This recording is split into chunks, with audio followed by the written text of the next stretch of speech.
नारी सम्मान योजना, माननीय कमलनाथ जी ने कहा कि हम मध्य प्रदेश में 2023 के चुनाव के बाद लागू करेंगे। हमारी माताओं बहनों को 18,000 रुपए प्रति वर्ष मिलना चाहिए और 500 रुपए में गैस सिलेंडर मिलना चाहिए। मिलना चाहिए कि नहीं मिलना चाहिए? वही फॉर्म आज हमारी जननेत्री श्रीमती प्रियंका गांधी जी और हमारे नेता माननीय कमलनाथ जी हमारी बहनों को प्रतीकात्मक रूप से सौंप रहे हैं। 2023 में सरकार बनेगी और सबसे पहले ये काम हम लागू करेंगे। मैं आप सबसे आह्वान करना चाहता हूं, एक बार पुनः जोरदार नारे के साथ गुंजायश कर दीजिए आसमान को। ये मैसेज जाना चाहिए, ये जाना चाहिए समाचार महाकौशल की राजधानी जबलपुर से कि कांग्रेस पार्टी की सरकार मध्य प्रदेश में बन रही है। प्रियंका गांधी, प्रियंका गांधी, कमलनाथ। हमारी बहनों को, हमारी बहनों को वो फॉर्म प्रियंका जी खुद दस्तखत करके दे रही हैं और मैं भाजपा के लोगों को बता देना चाहता हूं कि जो दस्तखत प्रियंका गांधी जी कर रही है वो कांग्रेस की सरकार बनने पर अंतिम लकीर है। इसके बाद कोई बदलाव नहीं होगा। हम आप सब यहां पे मां नर्मदा के अंचल में रहने वाले लोग बैठे हैं। हम सबको पता है कि जब भी हम कोई पुण्य का काम शुरू करने जाते हैं तो सबसे पहले मां नर्मदा का पूजन अर्चन करके आते हैं और उसके बाद शंख बजाकर शंखनाद कर कर आगे बढ़ते हैं। तो श्रीमती प्रियंका गांधी जी ने मां नर्मदा का पूजन किया और अब मैं आह्वान कर रहा हूं, हमारे जो ब्राह्मण साथी यहाँ पर मौजूद है, विद्वत जन यहाँ मौजूद है, कि वो शंख बजाकर हमारे मिशन 2023 का शंखनाद इस मंच से करेंगे। मैं आमंत्रित करना चाहता हूं हमारे पूज्य विद्वत जनों को।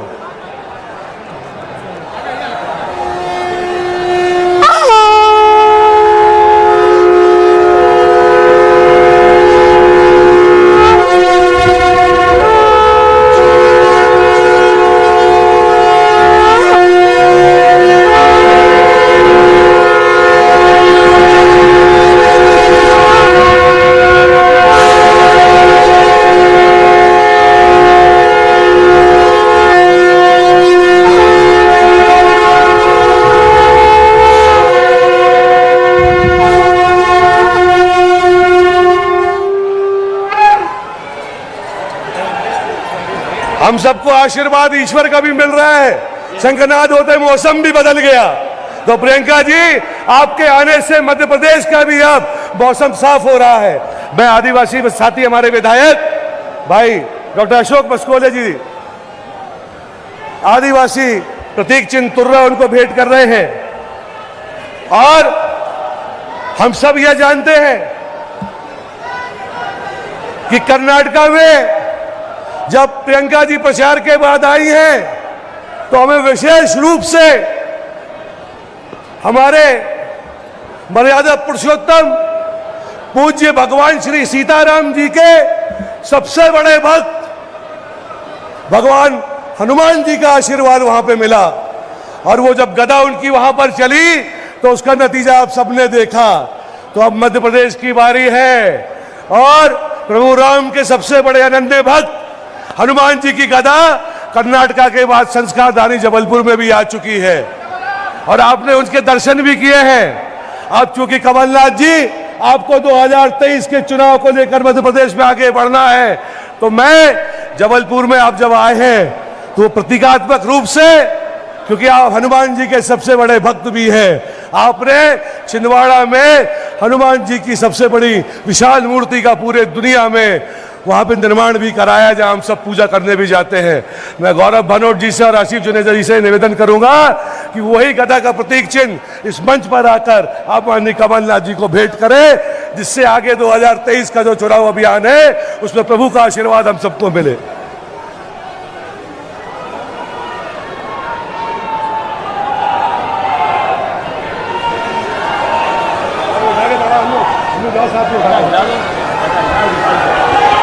बोलो बजरंग बली की, बोलिए बजरंग बली की, बोलिए बजरंग बली की। और अब मैं आमंत्रित करना चाहता हूं हम सबके लाडले नेता, पूर्व केंद्रीय मंत्री, मध्य प्रदेश के पूर्व मुख्यमंत्री, प्रदेश कांग्रेस के अध्यक्ष और 2023 के भावी मध्य प्रदेश के मुख्यमंत्री आदरणीय कमलनाथ जी को वो आए और आप सबको संबोधित करें।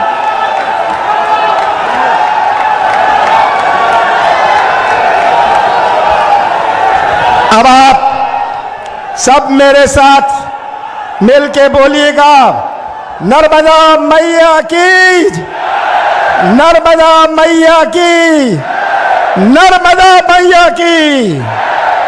रानी दुर्गावती, रानी अवंतीबाई, राजा शंकर श्याम, राजा रघुनाथ श्याम, राजा दलपत सिंह, राजा संग्राम शाह, टांटिया मामा को मैं प्रणाम करता हूँ। मैं गांधीवादी सेठ गोविंदास जी को, पंडित कुंतीलाल दुबे जी को, सुभद्रा चौहान जी को प्रणाम करता हूँ। जबलपुर स्वतंत्र संग्राम सेनानियों की भूमि है, मैं उन्हें प्रणाम करता हूँ। संस्कार धानी जबलपुर की इस पावन भूमि को मैं प्रणाम करता हूँ।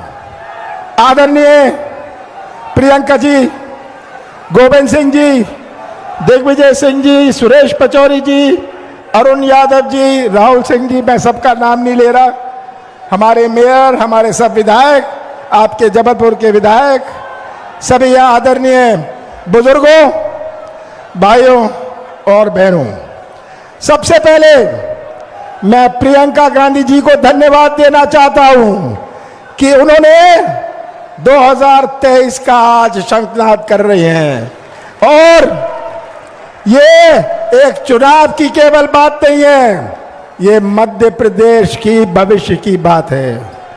जब मैंने प्रियंका जी को आमंत्रित किया, उन्होंने कहा मैं नहीं आऊंगी। मैंने पूछा क्यों नहीं आएंगी आप? उन्होंने कहा मैं तभी आऊंगी जब सबसे पहले मैं नर्मदा की पूजन करूं। ये प्रियंका गांधी जी की शर्त थी। मुझे यहाँ के 45 साल पहले की सड़कों में घूमने का, जबलपुर की सड़कों में घूमने का याद आती है।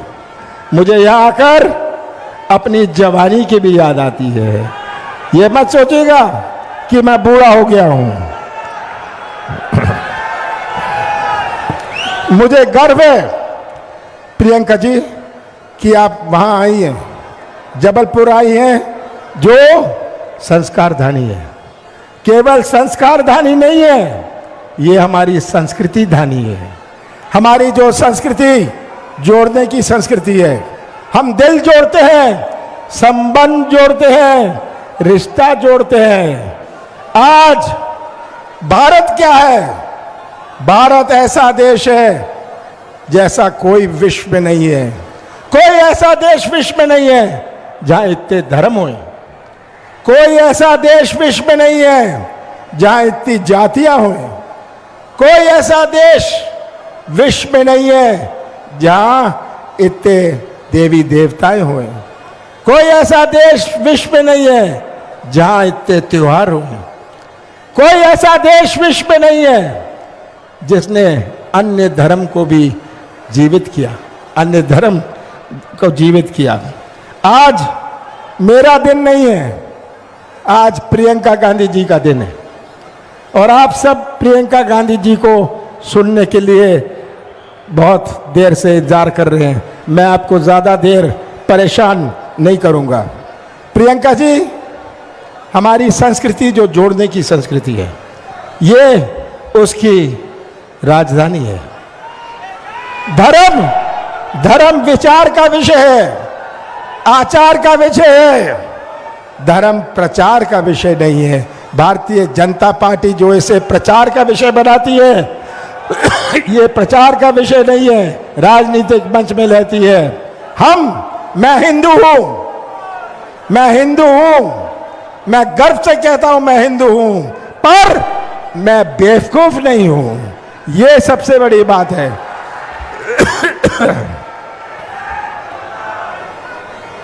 पंद्रह साल बाद दिसंबर 2020 में आपने कांग्रेस की सरकार चुनी। शिवराज सिंह जी मुख्यमंत्री थे। कैसा प्रदेश उन्होंने सौंपा? प्रियंका जी, ऐसा प्रदेश सौंपा जो किसानों की आत्महत्या में नंबर 1, बेरोजगारी में नंबर 1, महिलाओं के अत्याचार पर नंबर 1, ऐसा प्रदेश मुझे सौंपा। कौन सी चुनौती नहीं थी हमारे सामने? 15 महीने हमारी सरकार चली, सौदेबाजी से उन्होंने हमारी सरकार गिराई। मैं मुख्यमंत्री था, मैं भी सौदा कर सकता था, पर मैं मध्य प्रदेश की पहचान सौदे से नहीं बनाना चाहता था। मुझे कुर्सी नहीं चाहिए, मैं सौदा नहीं करूंगा। और शिवराज सिंह जी ने पिछले 3 सालों में हमें दिया। मैं तो शिवराज सिंह जी से पूछता हूं, शिवराज सिंह आपने दिया क्या? आपने महंगाई दी, आपने बेरोजगारी दी, आपने कोरोना की मौत दी, भर्ती घोटाले दिए, माफिया राज दिया, बलात्कार दिया, और एक और बहुत दी, घर घर में शराब दी शिवराज सिंह जी ने। ये शिवराज सिंह जी की उपलब्धि है।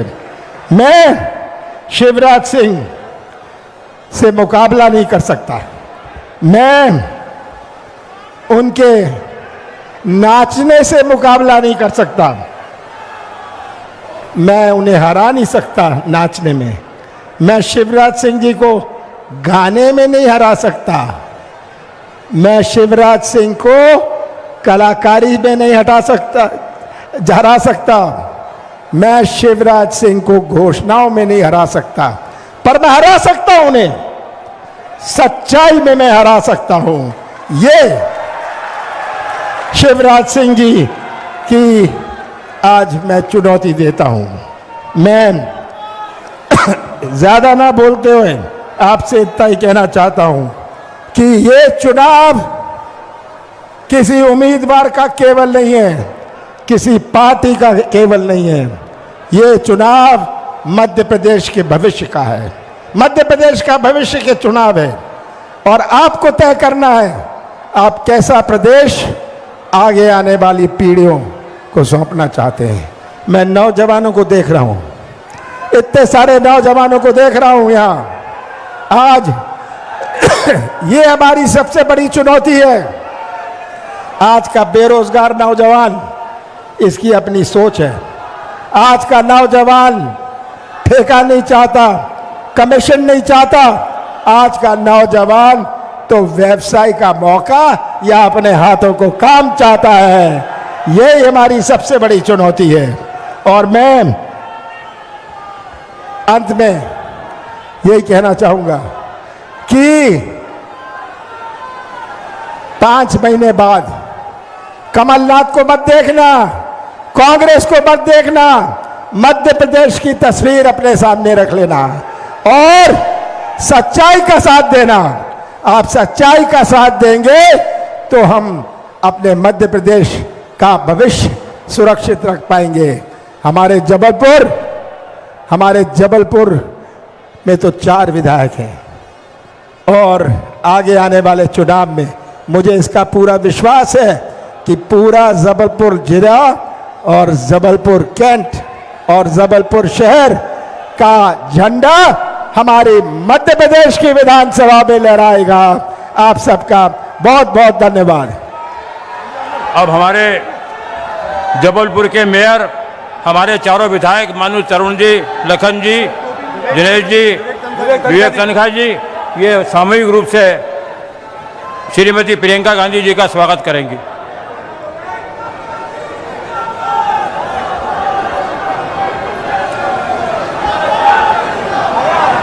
हमारे जबलपुर के चारों निर्वाचित माननीय विधायक, मेयर साहब, अन्नू भैया,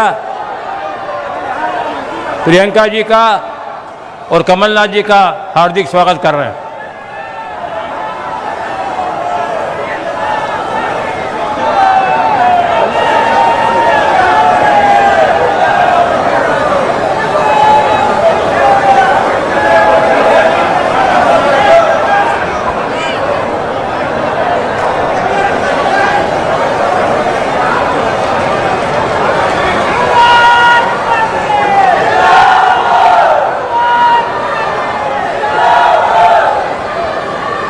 आप अनाउंस करो, रुकेगा मेरा अधिकार। इतनी दूर दूर से आप सब जिनके सुनने के लिए आए, इतनी कड़कती हुई धूप में आप यहां पे घंटों से खड़े हैं। मैं आपके और उनके बीच में अब ज्यादा समय नहीं लूंगा, पर मैं एक बात को जरूर कहना चाहता हूं कि प्रियंका दीदी, आप हमारे बीच में आई है, हम सबका सौभाग्य है। और ये मां नर्मदा के अंचल में बसी जबाली ऋषि की तपोभूमि, आचार्य विनोबा भावे जी की संस्कार धानी और आचार्य रजनीश और महर्षि महेश योगी जी की कर्मभूमि है। यहां पर जो भी आता है उसकी इच्छा मां नर्मदा के आशीर्वाद से जरूर पूरी होती है कि नहीं होती है? तो दीदी, आपने मां नर्मदा का पूजन करके जो भी संकल्प लिया है वो जरूर पूरा होगा। और आपको उस संकल्प पे, आपको उस आह्वान में हम सब जो यहाँ मौजूद है या जो नहीं भी हैं, कंधे से कंधे मिलाकर आपके साथ चलेंगे। मैं आमंत्रित करना चाहता हूं हम सबकी प्रिय जननेत्री श्रीमती प्रियंका गांधी जी को कि वो आए और हम सबको और आप सबको संबोधित करें। प्रियंका गांधी, प्रियंका गांधी, प्रियंका गांधी। मेरे साथ एक बार कहिए, हर हर नर्मदे, नर्मदा मैया की जय। सबसे पहले तो अपनी बहनों का और अपने भाइयों का स्वागत करना चाहती हूँ जो इतने समय से इतनी कड़ी धूप में मेरा इंतजार कर रहे हैं। आप सबको बहुत बहुत धन्यवाद और इस सभा में आपका स्वागत। श्री जेपी अग्रवाल जी, श्री कमलनाथ जी, श्री दिग्विजय सिंह जी, श्री गोविंद सिंह जी, श्री विवेक तनखा जी, श्री राजमणि पटेल जी, श्री सुरेश पचौरी जी, श्री कांतिलाल भूरिया जी, श्री अरुण यादव जी, श्री अजय सिंह जी, श्री सत्यनारायण पटेल जी, नीलांशु चतुर्वेदी जी, संजय कपूर जी, जीतू पटवारी जी, जयवर्धन सिंह जी, यूथ कांग्रेस, महिला कांग्रेस, NSUI और सारे कांग्रेस के कार्यकर्ता और जितने भी उपस्थित नेतागण हैं जो मंच पे बैठे हैं, जिनका नाम मैं नहीं ले पाई, उन सबका इस सभा में बहुत बहुत स्वागत। यहाँ आज महाकौशल की पावन और क्रांतिकारी धरती पर खड़े होकर मुझे बहुत गर्व हो रहा है। इस धरती ने क्रांति दूत शंकर शाह जी और रघुनाथ शाह जी जैसे महापुरुष इस देश को दिए। आदि विद्रोही टांट्या भील जी जैसे क्रांतिकारी पैदा किया। इस धरती ने पंडित द्वारका प्रसाद मिश्र जी, सेठ गोविंद दास जी जैसे महापुरुष हमें दिए। इस धरती को, जैसे आपने कहा, संस्कार धानी कहा जाता है। यहाँ ऐसी महिलाएं पैदा हुई जो सत्य के लिए लड़ी, क्रांतिकारी थीं और जिन्होंने इस धरती को और भी गर्वित किया। रानी दुर्गावती जी, रानी अहिल्याबाई, अवंतीबाई लोधी जी, ये उन्हीं की धरती है। आज मेरी बहनें इतनी बड़ी तादाद में यहाँ आई हैं तो हम सब उनका आशीर्वाद मांगते हैं। और इस धरती ने देश भर में आदिवासी संस्कृति का झंडा बुलंद किया। इसीलिए आज यहाँ खड़े होकर हम आराध्य बड़ादेव जी को प्रणाम करते हैं और उनका भी आशीर्वाद मांगते हैं। देखिए, मध्य प्रदेश सिर्फ भारत का केंद्र नहीं है, भारत का दिल है, भारत की जान है। ये जो संस्कार धानी धरती है आपकी कहलाती जाती है, इसने साहित्य, संस्कृति और हमारी सभ्यता, हमारे संस्कार इसने हमारे देश को दिए हैं। इन्हीं संस्कारों के आधार पर हमारा संविधान बना और ये जो आधुनिक भारत है इन्हीं संस्कारों के आधार पर आगे बढ़ा। आज जब मैं नर्मदा पूजन करने गई तो मैं सोच रही थी कि यहाँ इस नर्मदा मैया से, इस धरती से सदियों से, शायद हजारों सालों से करोड़ों लोगों की आस्था जुड़ी हुई है। और क्या है ये आस्था जो हम सबको यहाँ लाती है? हम सब नर्मदा पूजन करते हैं, हमारे दिलों में वही भावना होती है जो भावना सदियों पहले उन लोगों में होती, उनके दिलों में होती होगी जो यहीं पर आके नर्मदा पूजन करते थे। मैं सोच रही थी कि ये जो आस्था होती है धर्म में, इस तरह की आस्था राजनीति में भी होनी चाहिए। इस तरह की आस्था नेताओं के दिलों में पब्लिक के प्रति, जनता के प्रति, देश प्रदेश के प्रति होनी चाहिए। और जिन्होंने हमारी स्वतंत्रता की लड़ाई लड़ी, मैं दावे के साथ कह सकती हूं कि उनके दिलों में इस तरह की आस्था थी। सब कुछ न्यौछावर करके कभी कभी कुछ लोगों ने अपना जीवन दान दिया, कुछ लोगों ने अपने जितने भी घर थे, सब जितना भी उनके का धन था, सब कुछ दान दिया और हमारी स्वतंत्रता की लड़ाई में लड़े। तो वो तो इसलिए कर पाए क्योंकि उनके दिलों में एक आस्था थी भारत के लिए, भारत की जनता के लिए, हमारी स्वतंत्रता के लिए, हमें आगे बढ़ाने के लिए। तो आज की राजनीति में वो आस्था क्यों नहीं है? ये कर्मकांड क्यों बन गया है कि चुनाव के समय आकर घोषणाएं हो जाती हैं, तमाम आपको वादे किए जाते हैं, लेकिन उन वादों में जो वादा करता है उसकी खुद की आस्था नहीं है, उसकी खुद का विश्वास नहीं होता, करके चले जाता है। चुनाव हो जाता है, चुनाव जीत भी जाते हैं बड़े बड़े वादे करके, घोषणाएं करके, लेकिन उसके बाद उनको पूरा करने की कोई कोशिश नहीं होती।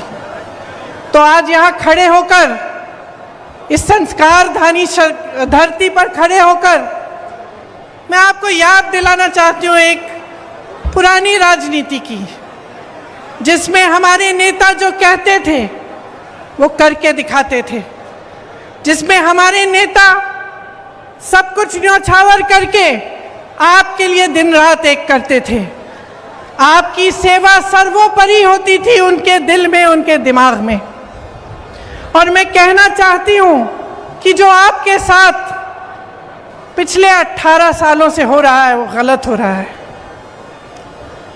क्योंकि आपका इस्तेमाल हो रहा है, शोषण हो रहा है। आपके सामने आकर तरह तरह के वादे, तरह तरह की घोषणाएं होती हैं और उनको पूरा नहीं किया जाता। धन बल को लेकर,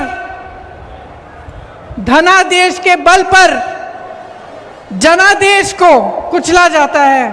आपको याद है यहाँ पिछले चुनाव में हमारी सरकार बनी थी, आपने बनाई थी, लेकिन जोड़ तोड़ करके, पैसे लगाकर, हर तरह की चीजों को करके भाजपा के नेताओं ने हमारी सरकार तोड़ी और अपनी सरकार बना दी। चलिए, भाजपा की सरकार बन गई, कुछ अच्छा करके दिखाते तो कम से कम कुछ फायदा होता आपका। लेकिन मुझे खुद ताज्जुब हुआ, आज मैं अपने नोट पढ़ रही थी यहाँ आने के लिए, भाषण देने के लिए, तो मैं पढ़ रही थी कि कितनी बेरोजगारी है, कि शिक्षा के कोई संस्थान नहीं खोले, महंगाई कितनी बढ़ गई है। और मुझे ताज्जुब हुआ ये पढ़ के कि 3 सालों में इन्होंने मात्र 21 सरकारी नौकरी दी हैं। तो मैंने अपने ऑफिस को फ़ोन किया मैंने कहा ये गलत होगा, सही नहीं हो सकता ये आंकड़ा, इसको चेक करो, क्योंकि मैं मंच पे बोलूंगी तो गलत चीज़ नहीं बोलनी चाहिए मुझे। मैंने 3 बार ये आंकड़ा चेक कराया और 3 बार ये जवाब आया कि ये सही आंकड़ा है कि 3 सालों में मात्र 21 नौकरियां दिलवाई हैं। ये किसकी सरकार है और कैसे चल रही है? और आप अगर आज जागरूक नहीं होंगे और आप ये समझेंगे नहीं कि ये जो रिश्वत राज चलाया है इन्होंने, जिसकी वजह से जब आपको कुछ भी चाहिए होता है, चाहे आप नौकरी के लिए जाते हैं, चाहे आप छोटे से छोटे काम कराने के लिए निकलते हैं, तो आपको रिश्वत देनी पड़ती है। तो ये जो रिश्वत राज है इनका, जो घोटाला राज है इनका, इसको अगर आप आज बंद नहीं करेंगे तो आपके भविष्य को क्या होगा? ये सवाल आप अपने आप से पूछिए। घोटाले पे घोटाला हो रहा है यहाँ मध्य प्रदेश में। राशन का घोटाला, स्कॉलरशिप का घोटाला, व्यापम घोटाला, शिक्षक पात्रा भर्ती घोटाला, पुलिस भर्ती का घोटाला, खनन घोटाला, कोरोना घोटाला, बिजली विभाग का घोटाला, ई टेंडर का घोटाला, टीवी सेट वितरण का घोटाला। कितने सारे घोटाले हैं, इतनी लंबी लिस्ट है घोटालों की कि जो मोदी जी ने वो गालियों वाली लिस्ट निकाली, उससे लंबी तो ये लिस्ट है।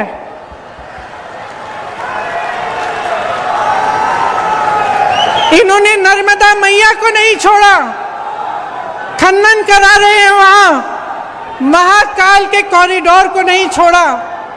एक पुजारी जी है महाकाल के, मेरा उनसे संपर्क है, उन्होंने मुझे वीडियो भेजा कि तेज हवा चल रही है और जितनी इमारतें इन्होंने बनाई हैं सारी गिर रही हैं, क्योंकि उसमें भी घोटाला किया, उसमें भी किसी ने पैसे खाए हैं। तो कहाँ रुकेंगे ये लोग? और जो आपकी संस्कृति है, जो यहाँ के संस्कार हैं, उनका आप याद कब दिलाएंगे नेताओं को? ये मैं आपसे पूछना चाहती हूँ। 220 महीनों के शासन में 225 घोटाले किए हैं इन्होंने, तकरीबन हर महीने एक नया घोटाला कर रहे हैं। इससे आपके जीवन पर क्या असर पड़ता है, कभी आपने सोचा है? हम सब कहते हैं, टीवी पे देख लेते हैं कि चलो घोटाला हो रहा है, कोई पैसे कमा रहा है, कहीं पे कोई नेता अपना बड़ा बड़ा महल बना रहा है, तो हम ये भी सोच सकते हैं भाई हमारा क्या, वो कमा रहा है, ठीक है कमा रहा है। लेकिन इसका बहुत बड़ा असर आप पे पड़ता है।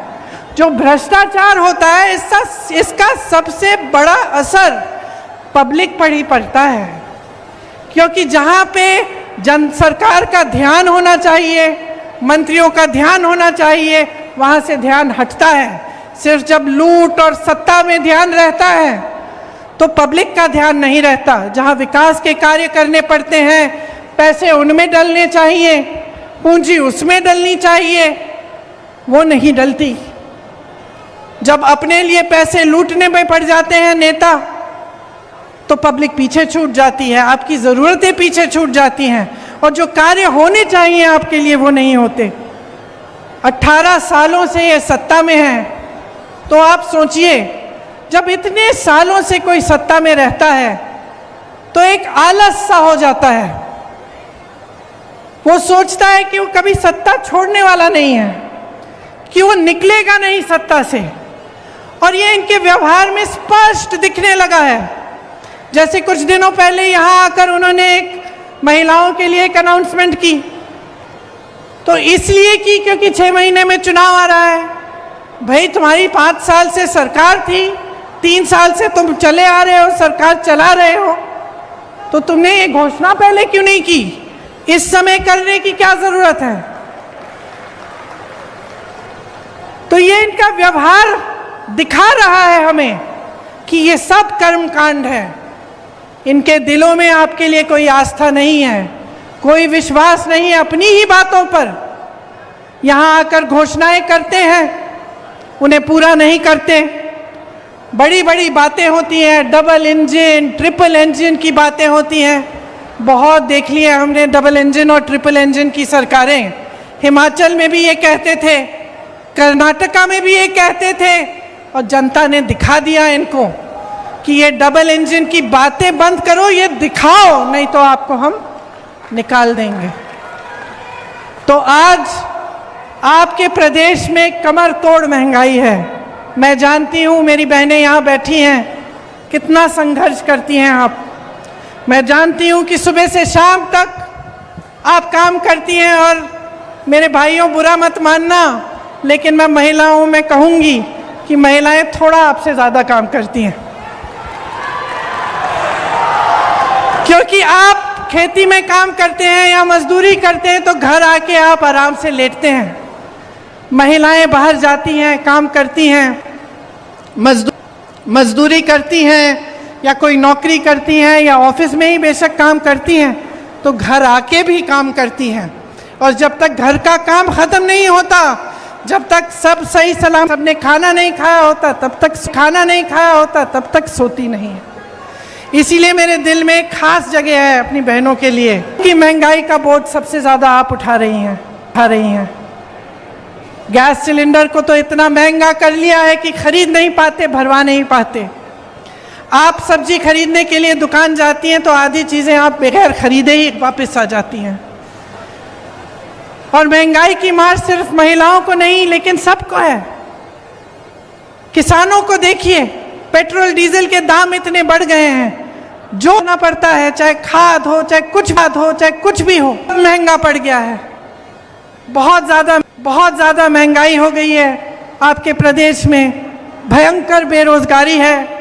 जैसे मैंने कहा, शर्म की बात है कि एक सरकार 3 सालों में मात्र सरकारी नौकरी दे रही है। तमाम पद खाली पड़े हुए हैं। हमारे नौजवान भाई बहन मेहनत करते हैं, पढ़ाई करते हैं, भर्ती के इम्तिहानों के लिए जाता है, घोटाला हो जाता है, कुछ ना कुछ लीक हो जाता है पेपर, कोई गड़बड़ हो जाती है। जितने पैसे उनके माँ बाप ने खर्चे उनके फीस पे, सब बर्बाद हो जाते हैं। जितने महीने उन्होंने पढ़ाई की वो सब बर्बाद हो जाते हैं। पेपर देते हैं, पेपर का कोई नतीजा नहीं निकलता, कोई नौकरी नहीं मिलती, पद खाली पड़े हैं, नौजवान खाली पड़े हैं, लेकिन सरकार कुछ कर नहीं रही है। आदिवासियों की दुर्दशा हो गई है आपके प्रदेश में। आपको याद होगा कि इंदिरा जी कितना काम करती थी आदिवासियों के लिए, पिछड़े वर्गों के लिए, और आज आपकी दुर्दशा है। अत्याचार बढ़ रहे हैं, चाहे बुजुर्गों पे, चाहे बच्चों पे, चाहे आदिवासियों पे, चाहे दलितों पे। तो तमाम जो जितने भी आंकड़े हैं, जो सब कुछ दिखा रहा है आपको, जो आप अपने अनुभव से आप देख रहे हैं अपने जीवन में, वो कुछ कह रहा है। और मीडिया, इश्तिहार, बड़े बड़े पोस्टर, बड़ी बड़ी होर्डिंग कुछ और कह रहे हैं। मुझे एक कहानी याद आई। एक किसान था, बहुत मेहनत करता था बेचारा, कड़ी धूप में जाकर खेती करता था, लेकिन उसकी एक आदत थी, सुबह निकलने से पहले छोटा सा पुराना टीवी था उसका, टीवी में वो खबर देख लेता था। तो एक दिन बड़ी धूप थी, खबर में आया कि बारिश आने वाली है। तो उसने कहा चलो आज सिंचाई नहीं करेंगे, आज तो खूब बारिश आएगी।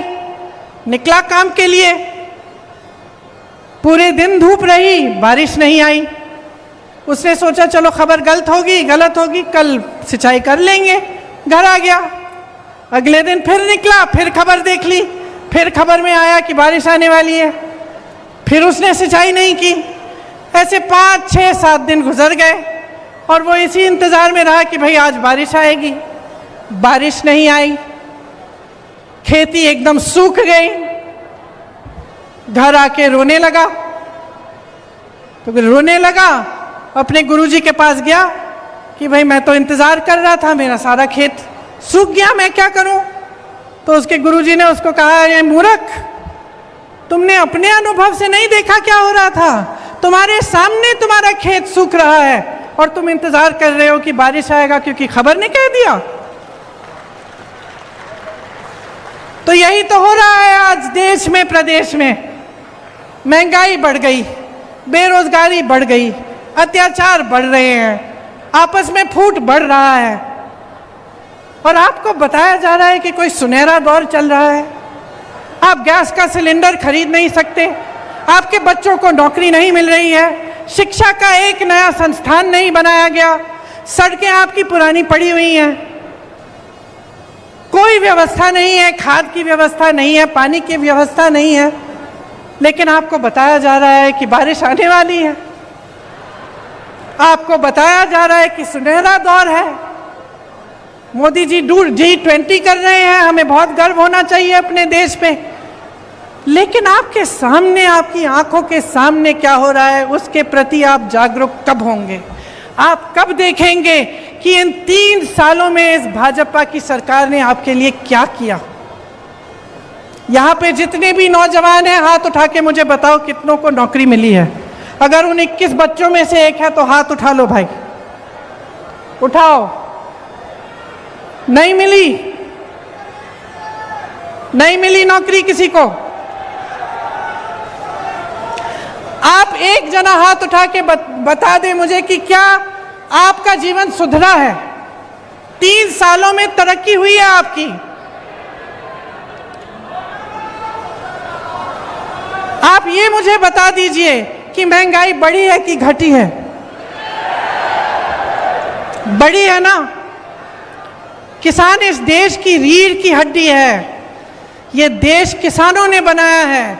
ये जितने भी जवान यहाँ खड़े होते हैं, जो हमारी सरहद पे खड़े होकर हमारी रक्षा करते हैं, किसान के बेटे हैं। किसान के लिए सरकार ने कुछ नहीं किया।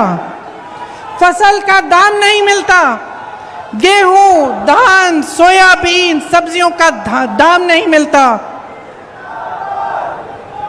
4000 करोड़ का घोटाला तो इन्होंने अपने ओलावृष्टि के फसलों में, जब फसल बर्बाद हुई थी तो जो आपको मुआवजा मिलना था उसमें इन्होंने 4000 करोड़ का घोटाला कर डाला।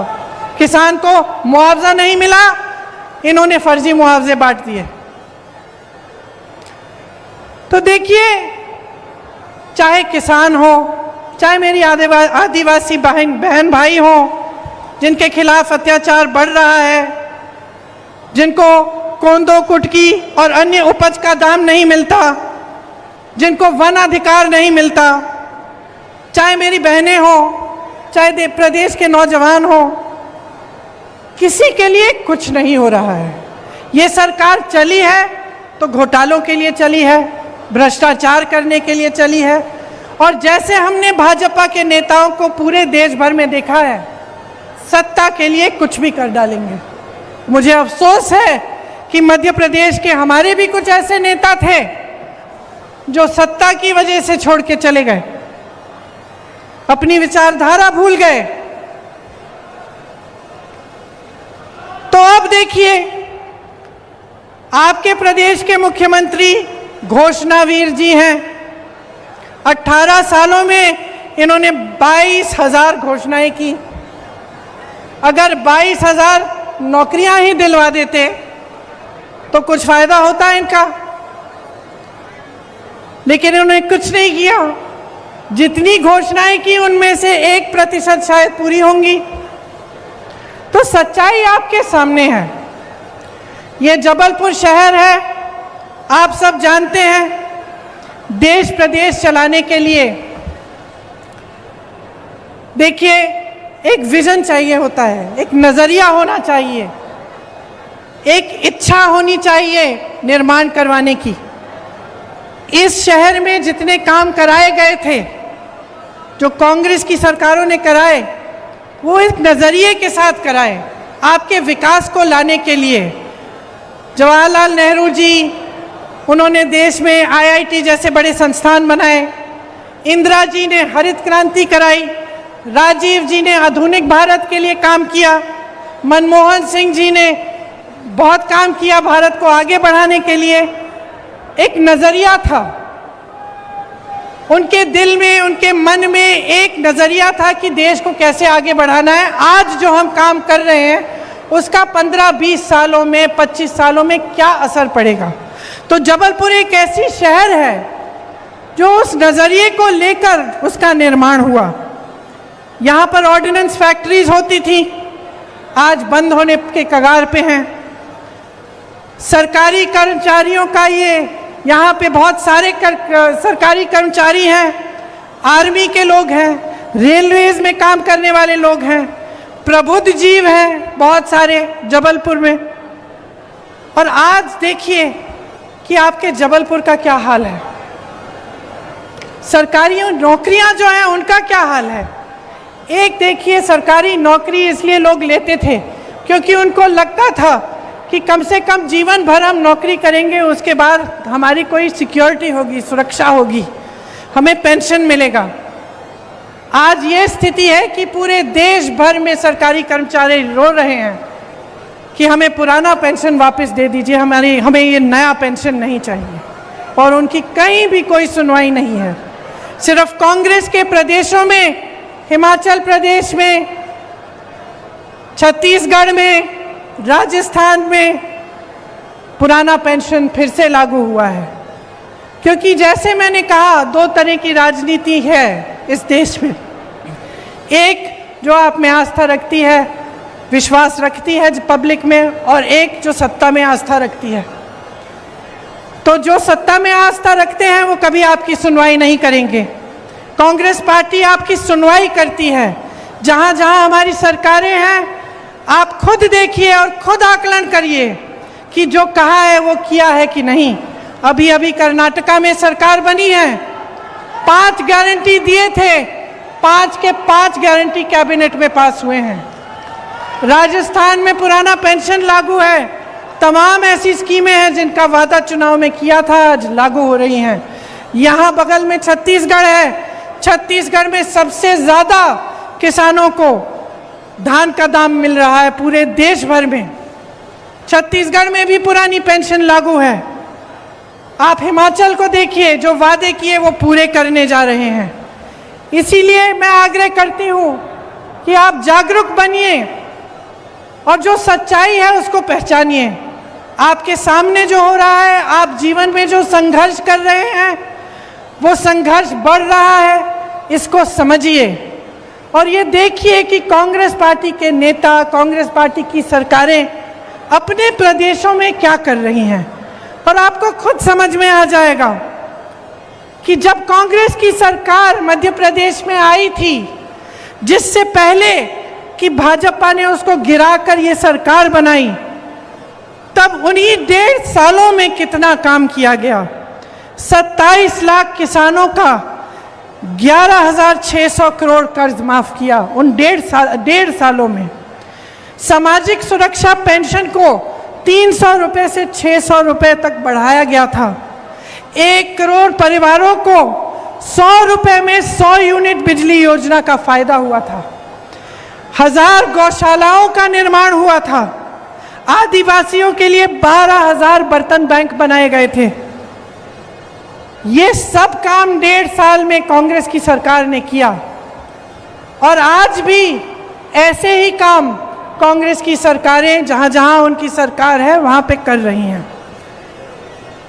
तो बहनों और भाइयों, हम आपके सामने कुछ ऐसे गारंटी लाए हैं जिनके बारे में अब आपको मैं बताऊंगी, जो हम 100% लागू करेंगे। ये मेरा वादा है आपको।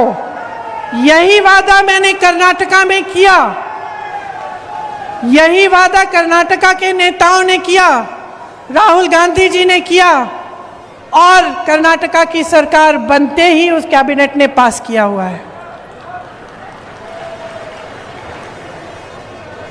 हर महीने महिलाओं को 1500 रुपये प्रति माह दिलवाया जाएगा।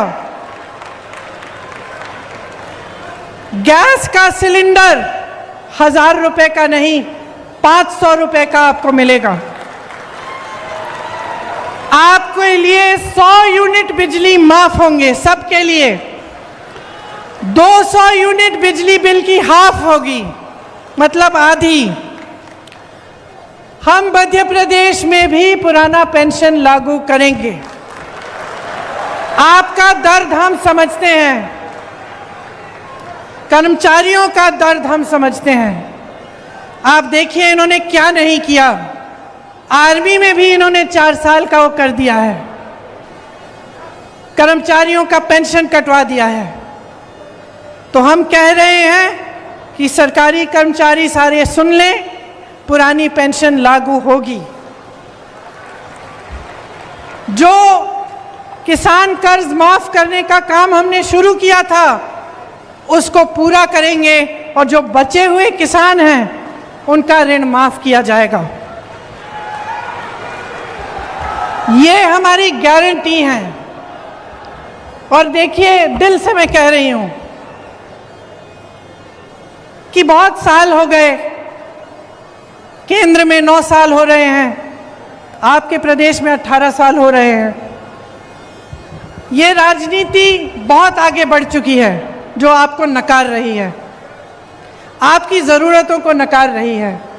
हर बार आपके जज्बातों को उभारा जाता है, इधर उधर की बातें की जाती हैं। कमलनाथ जी ने कहा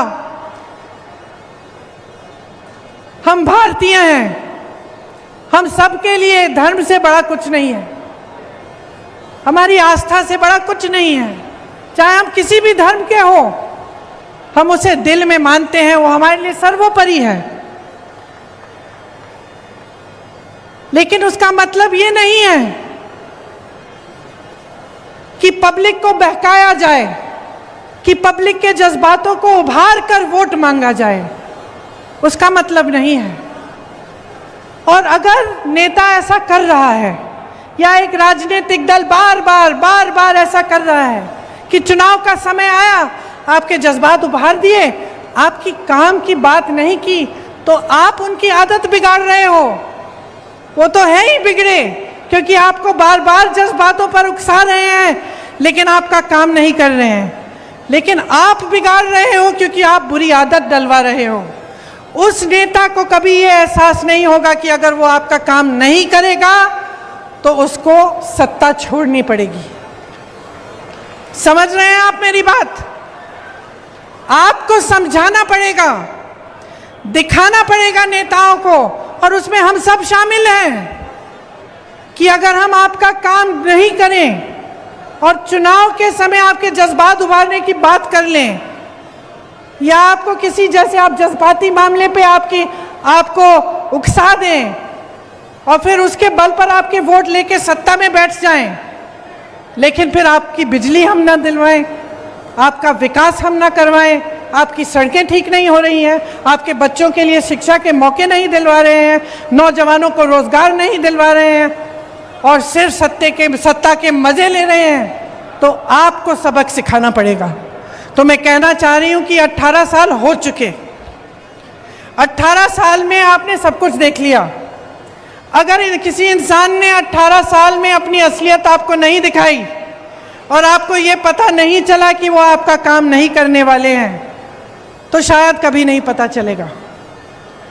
अब 18 सालों में आपने सब कुछ देख लिया, घोषणाएं देख ली, असलियत देख लिया, टीवी में विज्ञापन देख लिए, असलियत देख लिया, बड़ी बड़ी होर्डिंग देख लिए, बड़े बड़े इवेंट देख लिए और सच्चाई देख ली। तो अब आप तय करिए, बच्चों के भविष्य का निर्माण करना है कि नहीं? करना है कि नहीं? करना है। अपने देश प्रदेश को विकसित बनाना है कि नहीं? अपने नेताओं को जवाबदेह बनाना है कि नहीं? बनाना है ना? तो मन बना लीजिए, मन बना लीजिए। 6 महीनों में चुनाव है, 6 महीने हैं सोचने के लिए, समझने के लिए, और जो आपने 18 सालों में देखा है उसका आकलन करने के लिए 6 महीने हैं ये समझने के लिए, देखने के लिए कि कांग्रेस की सरकारें क्या कर रही हैं अपने प्रदेशों में। जागरूक बनकर देखिए, समझिए, सुनिए और अपना वोट अपने पक्ष में डालिए। एक ऐसी राजनीति को बनाइए अपने देश में, अपने प्रदेश में, जो आपके प्रति जवाबदेह बने।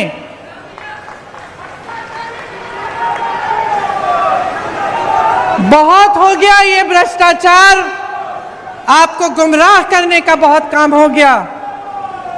आप नेताओं को मजबूर करिए कि जब इस मंच पे खड़े होते हैं तो आपके सामने सच बोलें, नहीं तो आप उनको सत्ता से निकाल देंगे। यही आग्रह है मेरा आपसे। और खामखा चुनाव की वजह से मैं यहां खड़े होकर किसी की आलोचना करने नहीं आई हूं। मैं सिर्फ आपको जागरूक करने आई हूं। मैं आपसे वोट मांगने नहीं आई हूं, मैं आपसे जागरूकता मांगने आई हूं। क्योंकि मैं जानती हूं कि कितने संघर्ष के साथ, कितनी मुसीबतों का सामना करके कितनी मुश्किल से निर्माण होता है। किसी चीज को बनाने में क्या नहीं लगता, खून पसीना लगता है। मेरे परिवार के सदस्यों ने खून दिया है इस देश को बनाने के लिए।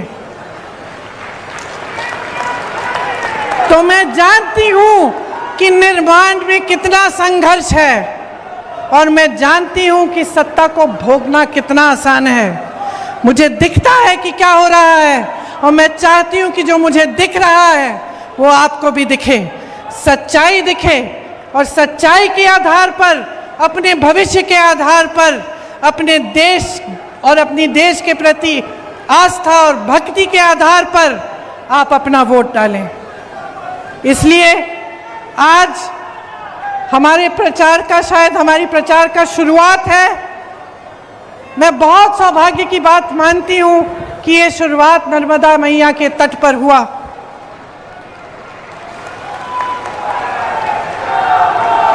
क्योंकि हम सब जो यहाँ पे बैठे हैं इस मंच पर, नर्मदा मैया के तट से आए हैं। हम झूठ नहीं बोलेंगे आपके सामने। हमारी एक ही सच्चाई है, हम देश के लिए समर्पित हैं, आपके लिए समर्पित हैं, और पूरी निष्ठा से, प्रेम से आपके लिए दिन रात काम करेंगे। आप सबको बहुत बहुत धन्यवाद कि आपने मेरी कुछ लंबी बातों को इतने ध्यान से सुना।